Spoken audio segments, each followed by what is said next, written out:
Welcome back to Blunder Dungeon, everybody. This is a special episode, the second episode of D&D Ragebait. What? Oh, it's called Corey, Ragebait? No Corey, so... Yeah, it's called Ragebait. No Corey. Just me. The second most prolific Ragebaiter. Maybe that's a hot take. Who Ragebaits more, me or Tanner? You. No way. You're rage baiting right now. Absolutely not. No shot. Are you talking to me? I think it's you or Corey, not Tanner. No, I know. In the absence of Corey. Yeah. Oh. I think it's the literally second. just Ragebait Corey, though. Yes. Like, it's exclusive. No, that's what I'm Corey saying. I Ragebaits think, are- I think you just Ragebait. Cool. I think that y'all don't... I think there are times that y'all don't realize the other is rage baiting, and we're all just kind of like, we're doing this again. Anyway, that's a little intro about rage baiting, and we are gonna rage bait you, the listener. Cameron, you should write one of those 101 for dummies, and it's rage bait for dummies. That's a great idea. With Corey and I will write it together. Maybe that's how we'll get over our differences. Just to be clear, are we trying to make takes to rate for D&D fans to rage? Because I have two different takes. One's like would piss people off, and one probably wouldn't. That one. Whichever one you think will be more TikTok viral. Okay. And remember, the children are listening, in case that matters. Yeah. The school children. Paris plays students this are for all all of her listening. students. Every single episode. Everyone knows when it's Wednesday morning. The kids come in and they listen. Anyway, I'm Cam. I'm Ragebaiter number 1. I'm here with Ragebaiter number 2, Paris. Hello, I'm Paris. Ragebaiter number 2. And you introduce Ragebaiter number 3. Oh, we'll Ragebaiter number 3, David. I'm David, Ragebaiter number 3, and I'm here with Ragebaiter number 1, Cameron. Oh, that's awesome. I'm Cameron, and I'm here with Ragebaiter number 3, David. Let's get on to the take, shall we? Shall we? That's a little bit of rage bait for you. We're here with Ragebaiter number. I'm not here right now. Ragebaiter. Is that what we've been saying? Ragebaiter? Yeah. I don't really like it, Ragebaiter. but you said it. Ragebait? I feel like I caught myself on the last time I said it, and I was like, that sounds. I guess don't like the way it technically, sounds. he's making pasta, right? So he's not really a rage baiter. Yeah, he's a pasta maker. I'm Pasta more maker of number a 4. drop the grenade, The two political parties. let it explode while y'all take care of it. What kind of pasta are you making that takes 35 to 40 minutes? You doing like a sauce with it? Yeah, I make the sauce. Nice. And you're making the pasta fresh from scratch? Yeah. No. With flour and water? Yeah. Here, you can certainly try. Everyone, and this is To make the pasta, that is. Yeah. You're going to cook it al dente or more? You can do it more. You can do it less. Adam Driver. Yeah, that's my safe word. Let's move on. In case you couldn't catch our drift, Tanner has to make pasta. So he's gonna do his take first, and then he's gonna leave. You can keep your headset on and listen if you want. It doesn't reach the kitchen, unfortunately. Yell really loud at random times. You need to send us an apartment tour. I do. It's a house, but yeah, I'll send a tour. Sorry, He's a homeowner. That was Cameron trying to rage bait me. Tanner's rage baiting me by saying that he owns a home. Cameron, I thought you were rage baiting because we were just waiting. there, and I forgot he moved. I Anyway, did move. We're too primed for the rage bait now. Yeah, rage bait us, Tanner. Okay, so here are my thoughts. If you're within 5 feet of an enemy, melee attacks should have a 50%. No. We're going to do 100% chance of always hitting. Interesting. Why? Because magic is OP, and there's a lot of spells that auto hit, and they do saves instead of roll for AC. See, all right. I have a lot of thoughts on this. Does anyone else want to talk? My initial thought was that sounds really overpowered, but I don't know the context of magic being overpowered. But I know, I guess, initially. Is this simple melee attacks? They just automatically hit. What if they try and block? How do you block? If you have a shield. Or their weapon, like they have a sword too, they can parry. So basically what I was going to say is that every time you quote unquote miss a melee attack, it's not always, you're not swinging and missing. Like characters have an armor class of higher armor class if they have like better armor on, essentially. Like there are some characters who are purely dodging, like rogues. Like if you're fighting a rogue and they have like light armor on, like you're probably gonna say, oh, they're dodging your attacks. But if you're fighting like a barbarian with full like plate mail, they're not dodging your attacks. You're just not getting through their armor. Or if they have a shield, they're blocking it with their shield. You know what I mean? Mm-hmm. Mm-hmm. Thoughts on that? No, I agree. Interesting. And also on the magic point, high level, once you get to a high enough level in like a melee fighter, you're taking like 3 attacks per turn. You can only cast 1 spell per turn typically as a magic user. So it kind of evens out, in my opinion.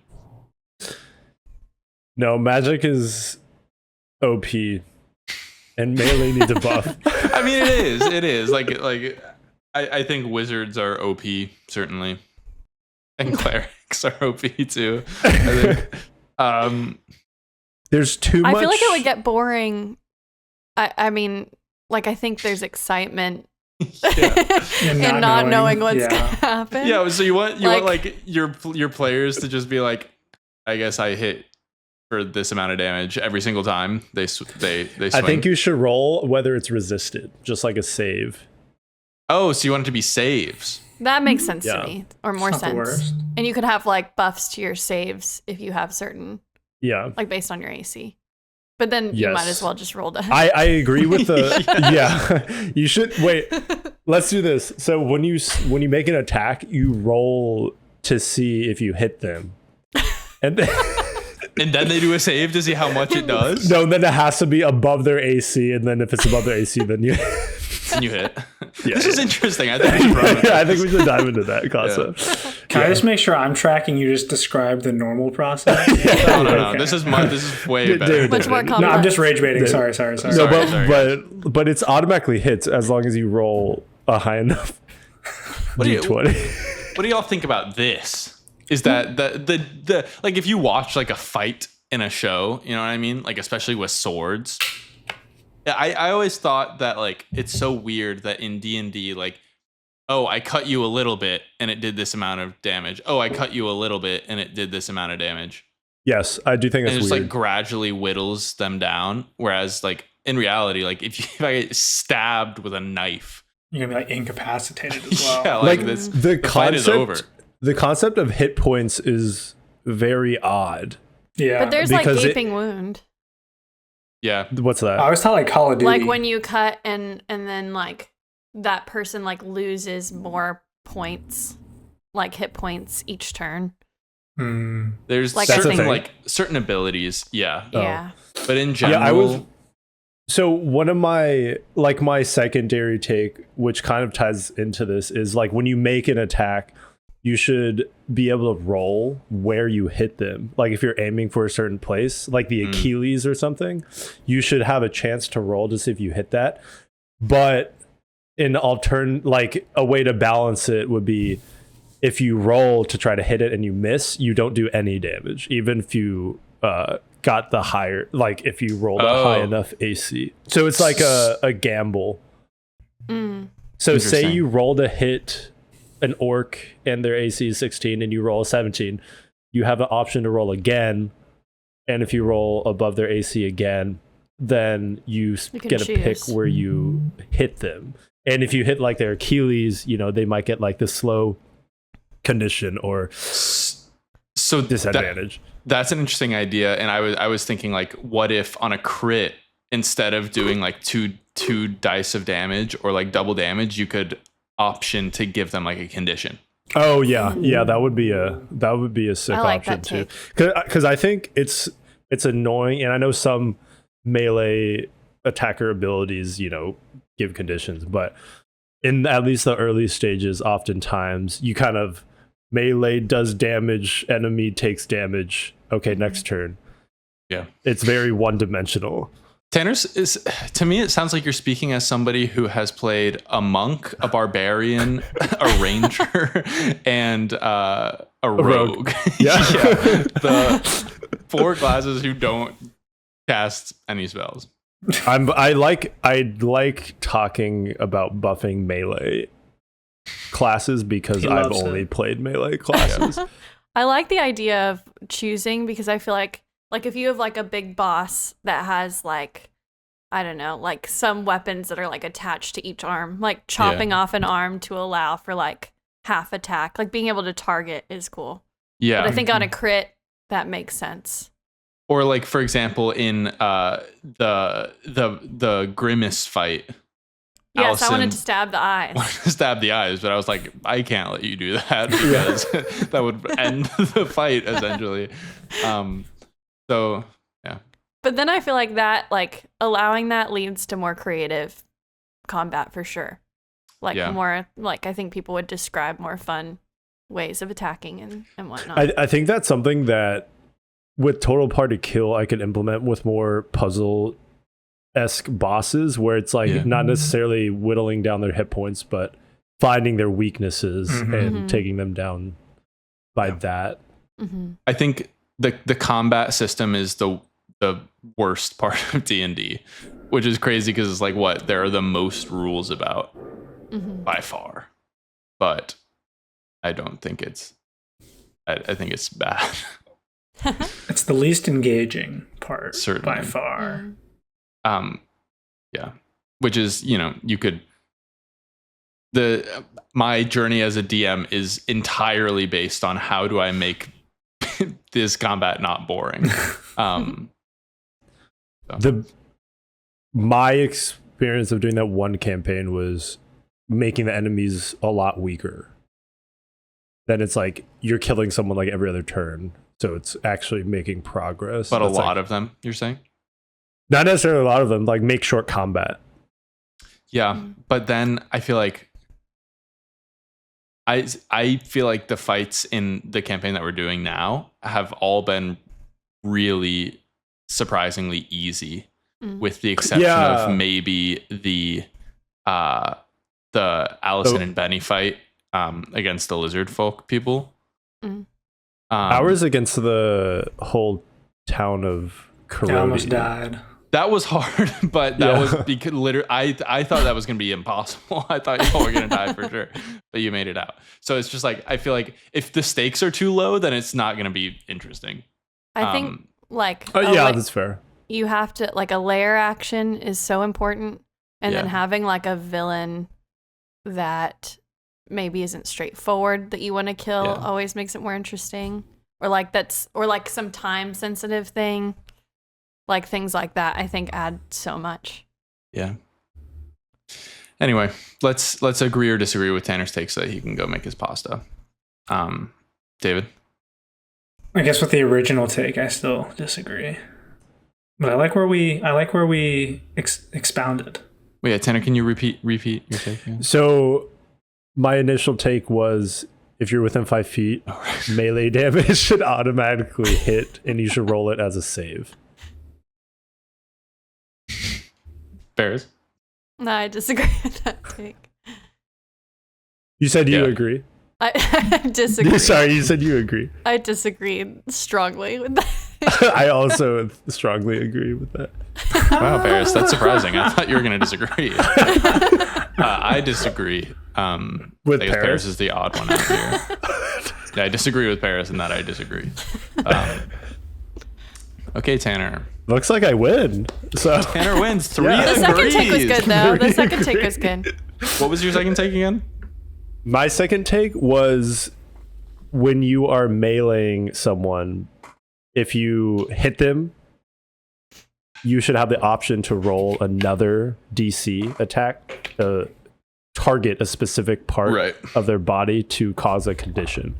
It's interesting. It's interesting. like It's that something a to lot chew more. on. Yeah. All right. Something Well, to stew on? Yeah, chew on it, pocket it. I'm not Spit going to do it that out. after I chew it. Well, that's a weird order of things. Chew on it. chew on and your then pocket. undercooked pasta. no, Tanner. I'll Your horribly pocket it. undercooked pasta. You want me to Oh, you're chew it? packing? Pocket No, you it. pocket it. Oh, see, oh. Get out of here. Sorry. Yeah, you should apologize. Just keep rolling, I guess. Just in case you come back. I don't know. He can't hear us anymore. Yeah. Bye. Well, here. Uh-oh. He's turning off his headphones. There we go.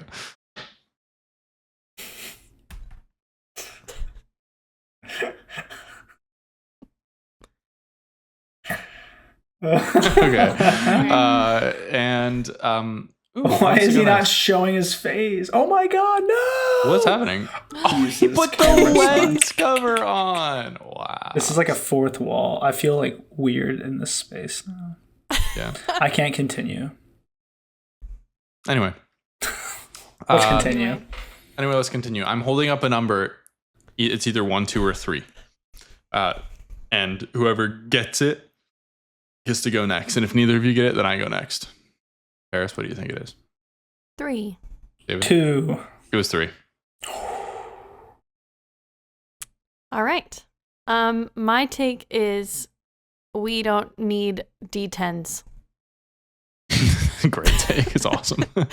They should go away. I think that D12s cover it, and D12s split interestingly with different stakes for the 2d6, which is common. Yeah.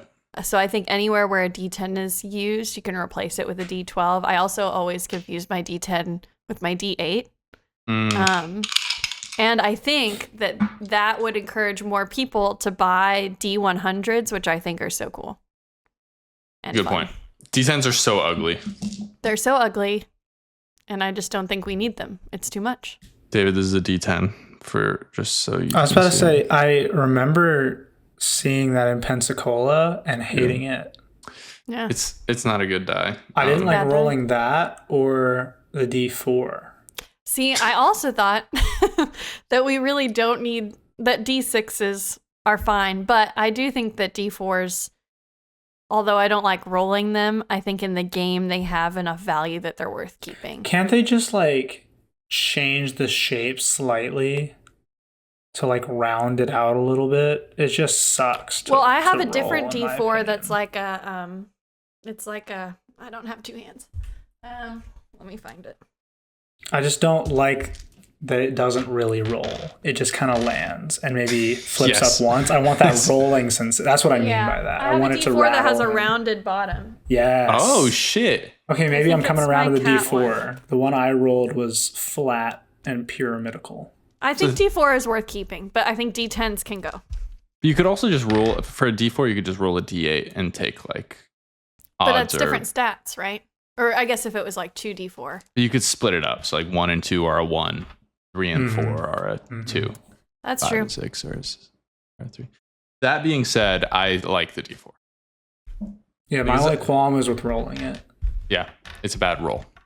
Where's That's my- not the take at hand. Let's focus. I here got it us is. off Look. the rails. That's gorgeous. That's see the gorgeous in bottom? my mind. It's Is my it- cat one. That's beautiful. Oh, so the So I love this 4, interesting. So it's 4 that's really edges. cool. I That's love really it. cool. I love it so much. That's really cool. I have Yeah, both rounded separate. bottom and then 4. It's like a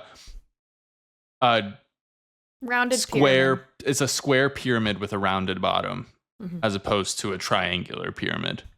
Take that, geometry teachers. A Yeah, take that. a prismical pyramid. Kind of. We'll I go guess with so. that. But So- anyway, yeah, the D10 sucks. What D10 goes. What in your mind are the pros and cons of the D10 though, Paris? Pros, none. Right. Well, pros, I guess if you don't want a D100, then you need it. But I Yeah. think a D100 is cooler to have. Sure. Cons, I think that it gets confused a lot. I think that we already have an 8 and 12, so I don't really feel like we need the 10. I feel like the 10 is always for like boring rolls too, like spells that aren't as exciting and things like that. Like give it a 12 and it'll make it more fun. Okay. And I like the range difference. I feel like if you say you had like a spell or something that moves from like a 10 to a 12, which I don't even know if that happens, but that wouldn't be as exciting as something going from an 8 to a 12. Sure. What about like the fact that some weapons are a D4, some weapons are a D6, some weapons are D8, some weapons are D10, some weapons are D12? Would you just have the D10s be D12s, or would you have the D10s be D8s? I think you have to split based off the weapon. I don't even know which weapons are D10. But I think that D12s are more interesting because I think they split more often, or like you could split with 2D6 depending on the weapon too. So I think all D10s go to D12s, and then the stronger D10s are 2D6s, and the weaker D10s are a D12 because the D6s, you have a higher average than the D12. That is true. 2D6s, that is true. You have a higher average. You have, I think it's like a 7. The 7 versus a like a 6. 6.5. Yeah. Very, very interesting. That's my take. Very interesting. I just think that out of necessity, out of like yeah, a D12 splits better, which is maybe a reason why we don't need it, because you could just roll 2D6s. But that's a different stat. There's no D5s. So I know, that's why I'm saying the D12 is better, because it has that flexibility of like making it more interest. I'm down for it. I'm down for it purely based on vibes. I don't know if I agree with purely your reasoning. for the shape of the. Yes. That's how I'm approaching this. The D10 gives part me of the horrible argument. vibes. I think it rolls. It's hard poorly. to find. Hard to find. Like look at this abomination right here. Look at this abomination. Like gross. Gross. Gross. And D100s, have you seen a D100? Yeah, they're crazy. They're so cool. Wait, what was that, Cameron? That was so they give you 2 D10s in a normal set. Oh, and one's the 10s and one's Yeah. So these are the 10s, these are the 1s. And you roll both at the same time for a D100. What is a D100 is It's literally like a 100 ball. sides with 100 numbers. Yeah. Think It's really about cool. that. Read that again. It's cool. I'm Googling that. Google it. You will should be just get a swayed. D100. You should be a guy who only has a D100 and doesn't have any other dice. That's like, I have to You're rolling imagine for Bardic. there's, Yeah. Like, you pull up to the first tee and someone's like just got wedges in their bag. It's like, Yeah, holy shit. exactly. Although I feel like in I don't know what any of that meant. what's the most niche club? Wedges? What are Yeah, it's wedges a- for? Like approaching the Chipping green. it high, yeah. Chipping But it. there's like You want so it to many land different softly. degrees of like different loft, and so people have like anywhere. What from, are like, we talking about? Golf. Golf. Oh, okay. These are the craziest things I've ever seen. They look like golf balls. There you go. There you Just go. bring All a comes golf back to ball. golf. You should go. They do look like golf balls. You should go to like a game store where they hold games and just bring a golf ball. It's right on the golf ball. Write individual numbers on them. Awesome. Just honestly, just section off your golf, like draw on your golf balls, section it off. This is my D4. There are 4 sections on the golf ball. I'm gonna see how many dimples. Oh, yeah, are like on different the golf- colors for each. Oh my god! I remember Check that 100 out. different shades for 100 numbers. You could hypothetically use one. Well, They're I between guess 300 and 500 dimples on a golf ball.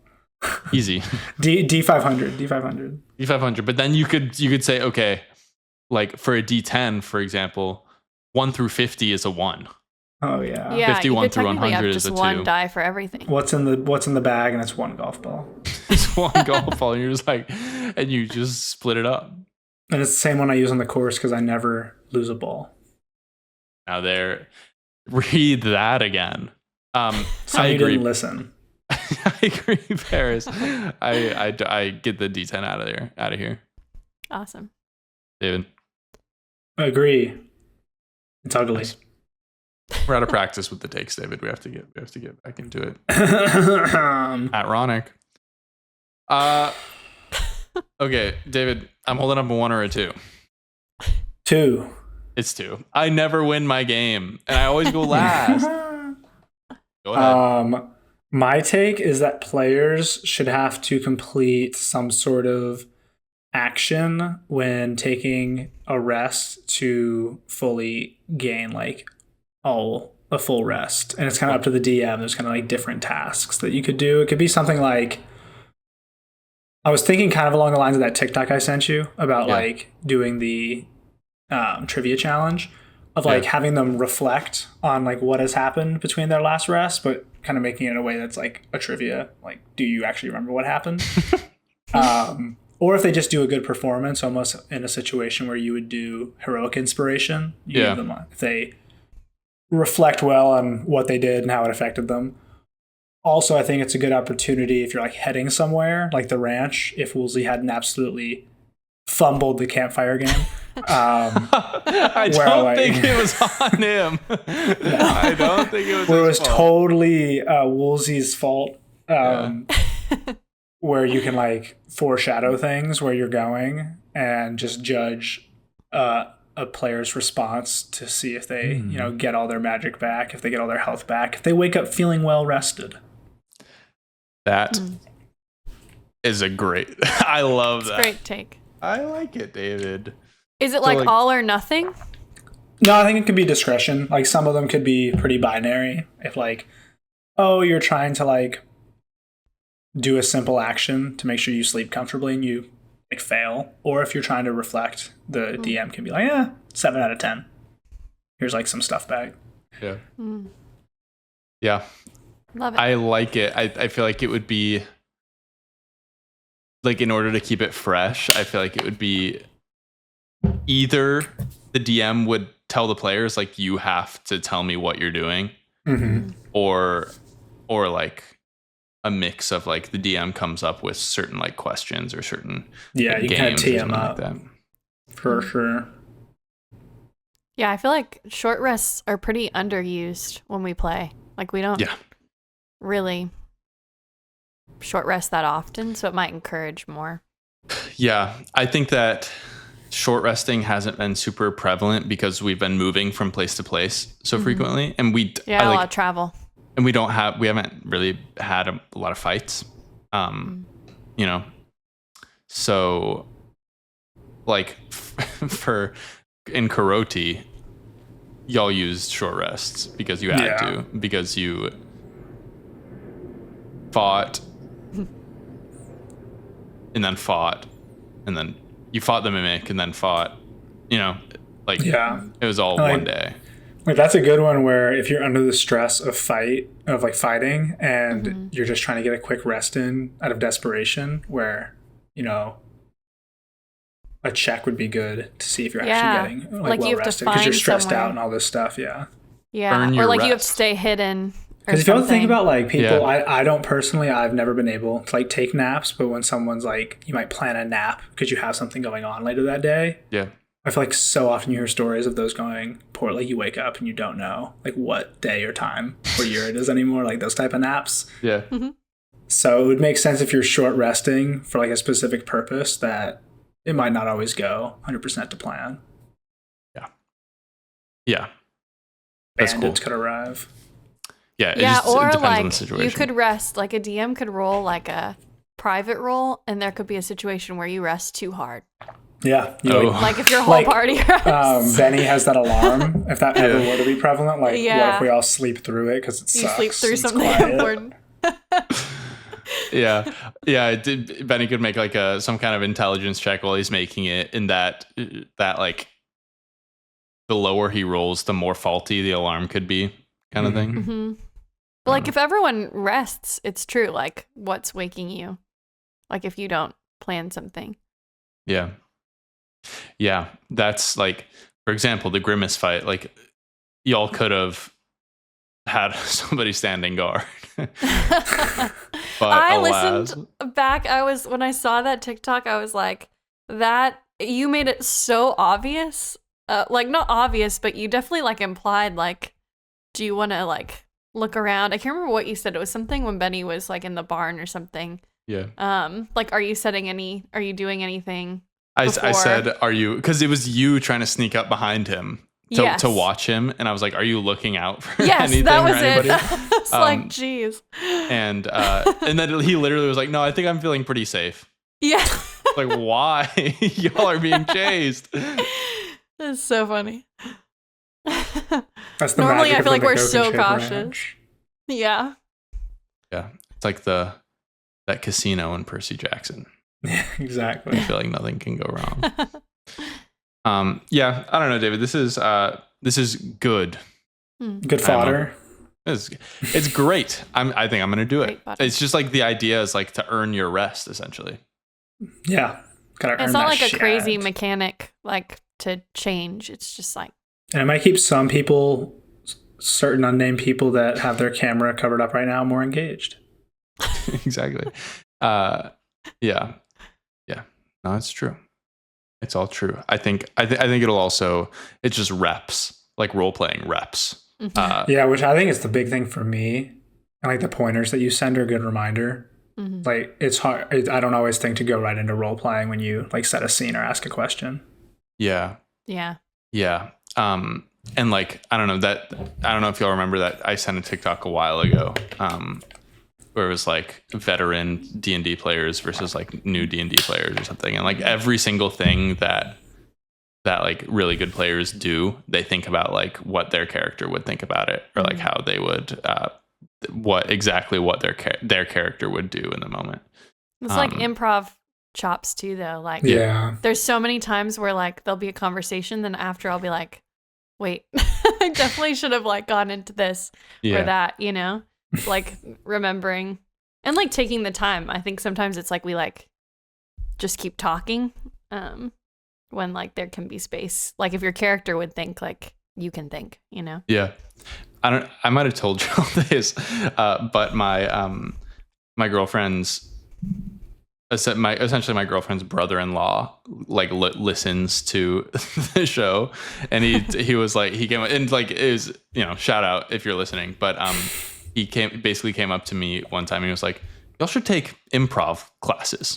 Oh damn. It was like in very like good good intentions. Like encouraging. It wasn't like a diss, but he was like, I think it would be help. Good. I was like, well, yeah. We've been riffing for years. Anyway, David, I agree. I think one thing that this conversation made me think of is that it'd be interesting to play a character that I think is opposite of me in real life. Mm-hmm. I feel like so far I've played a character that at least he wouldn't do anything I wouldn't do. I think Truthsayer was like the most different to me in the fact that he was just kind of like Truthsayer, but he wasn't evil.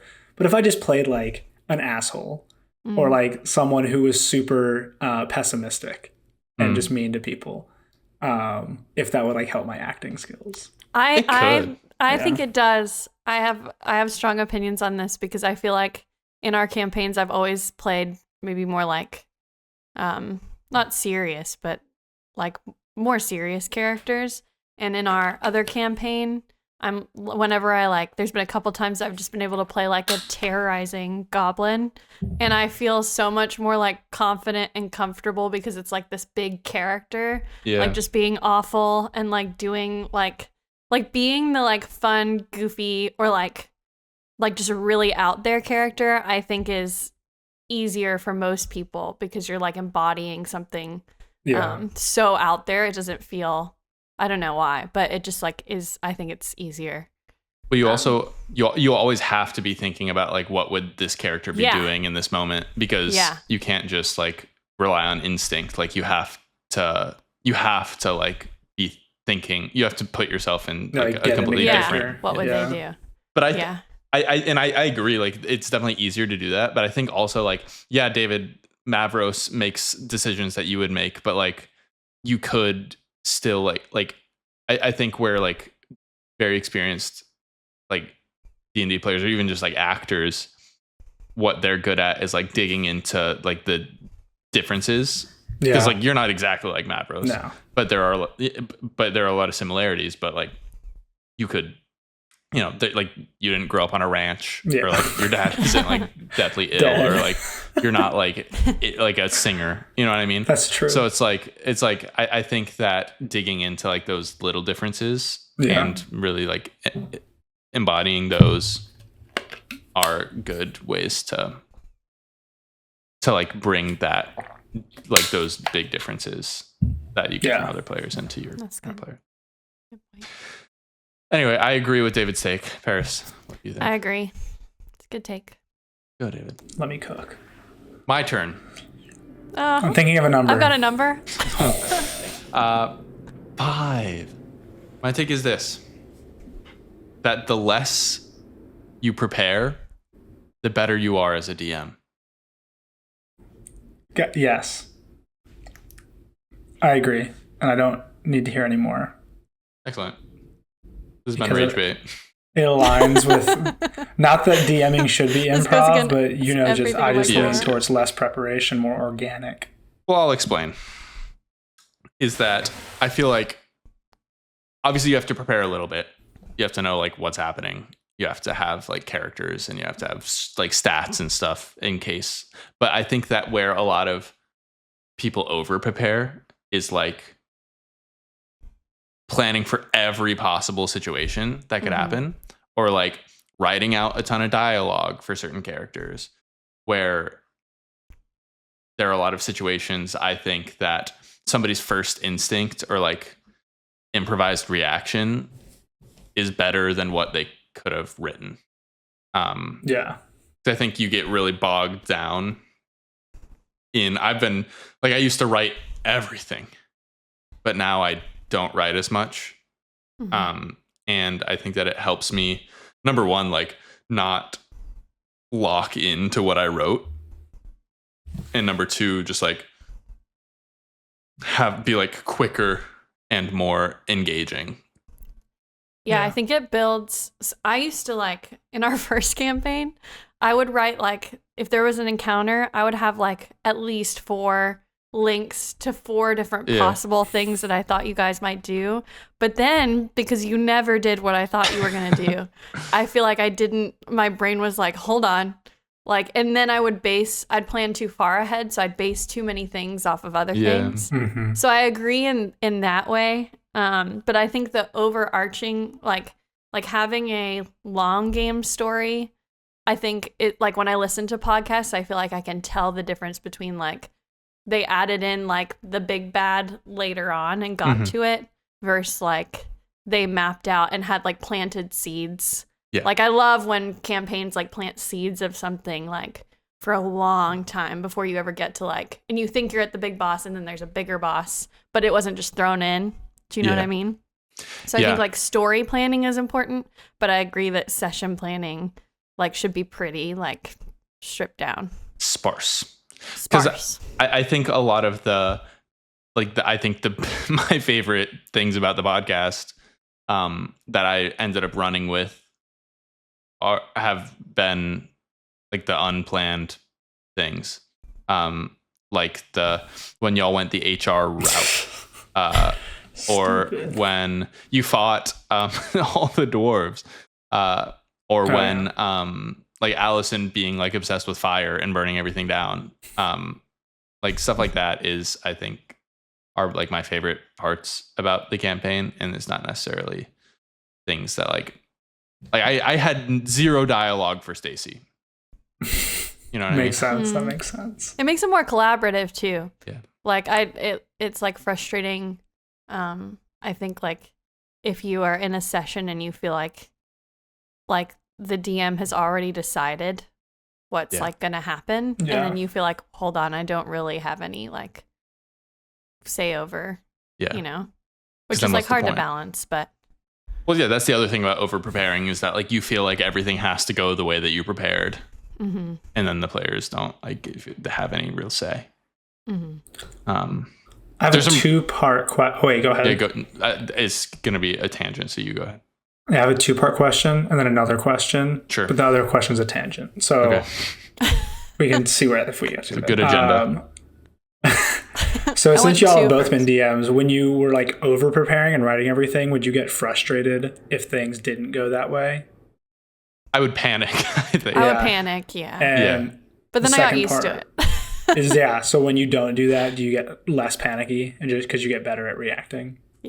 Yeah, I think you just have to trust yourself a little bit and know that like it helps to like think about it, like Yeah.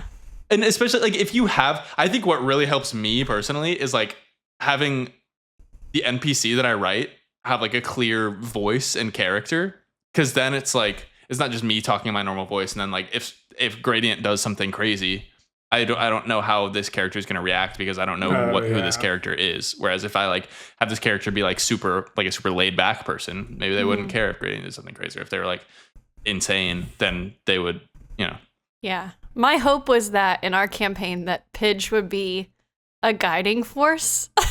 And then Pidge quickly became just everyone hated him so much. Yeah.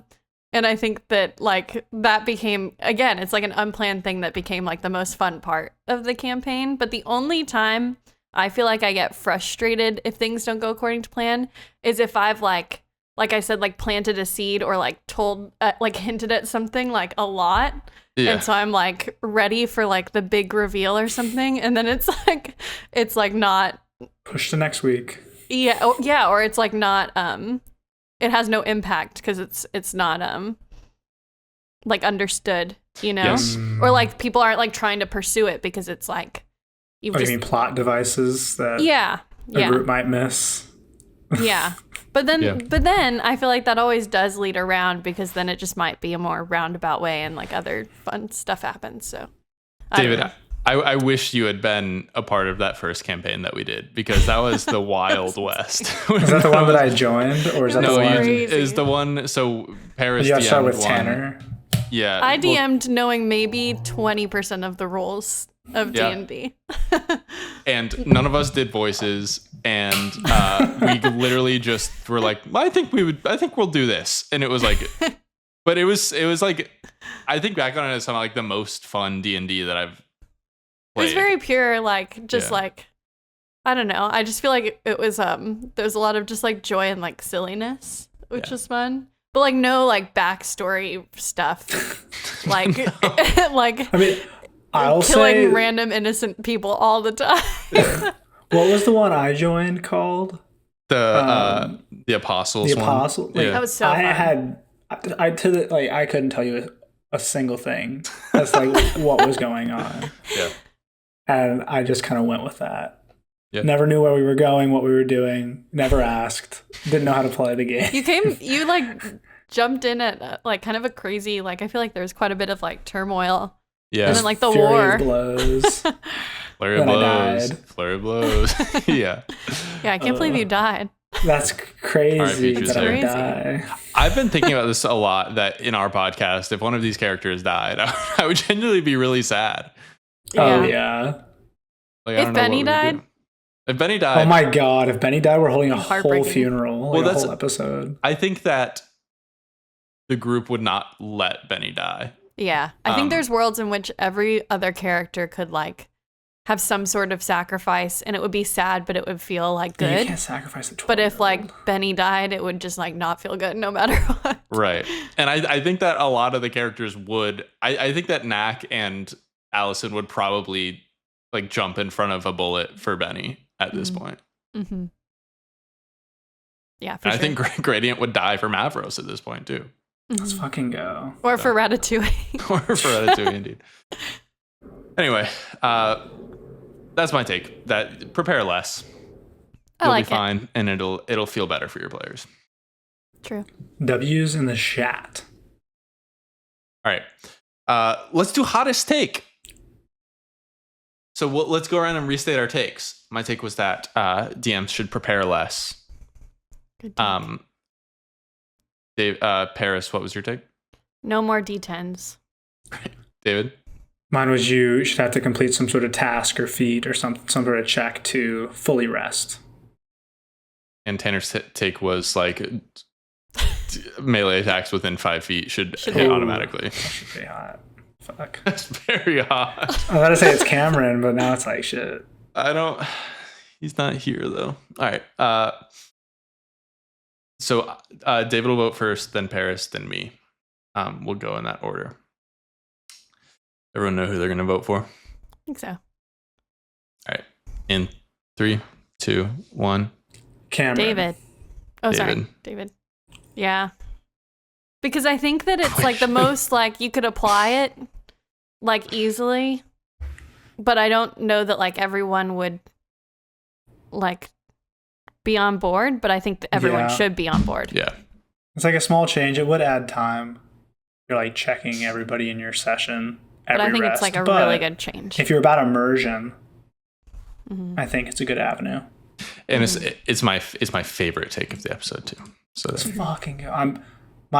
Maybe I just need to retire from hot takes, high stakes. Take my talents to Ragebait. To Ragebait. To D&D Ragebait. Just you for an hour rage baiting about it. Yeah. Okay. I forgot to mention this at the start of the episode, but sorry, we said that Zomtalk was going to come out this week. Instead, it's going to be Ragebait, and Zomtalk's going to be... When's Zomtalk going to be? I had to do some crazy stuff with the scheduling, everyone. Crazy. We're doing this one. This one's coming out when it's coming out because I needed something to put out really, really quickly. And I'm barely going to edit this. Let's Raw footage. So we're just gonna, I'll do like a little, here's what's coming up on Blunder Dungeon before we leave, because when else are we gonna do that? Coming up on Blunder Dungeon. Oh my God, where is the schedule? Here it is. Okay, this week, you're listening to it, it's takes. Next week is episode 18 of the campaign, actually. So Zomtalk will be the week after. Zomtalk's coming 2 weeks. So sorry, everyone, if you're looking forward to Zomtalk. You just got rage baited. You got rage baited. Zomtalk will be coming out September 10th. And then Total Party Kill on September 17th. Oh, God. Oh, wow. I hope Tanner remembers what he said about Total Party Kill being more puzzle-based by September 17th. It was that was my biggest crash out of the podcast, because he remembered, it's on the TikTok, he remembered that anyone holding metal was supposed to take 40 damage every turn, so every time I stepped out I just died. It was the worst. That was awesome. And then it just took 50 minutes to kill the thing, and it rises back up out of the water. Yeah, well, that's TPK if you want to watch David crash out. And then the next week, September 24th, will be episode 19 of the campaign. Then the following week will be another episode of Ragebait. Really? Yeah, it had to be done. Starring Kit Harington, guest star. Ooh, let's see if we can get him. Today we're recording Zomtalk and Ragebait. Then the 8th, we're recording Total Party Kill and Ragebait. And then the 15th, we're double recording the campaign. That's what we had to do. 22nd, I'm not going to be here, so I can't record. But maybe y'all could. Who knows? Anyway, this has been Ragebait. Get baited. Yes. Our most scuffed, least produced series. Most scuffed. The realist, some might say. The realist, yeah. The realist, indeed. Bye. Bye.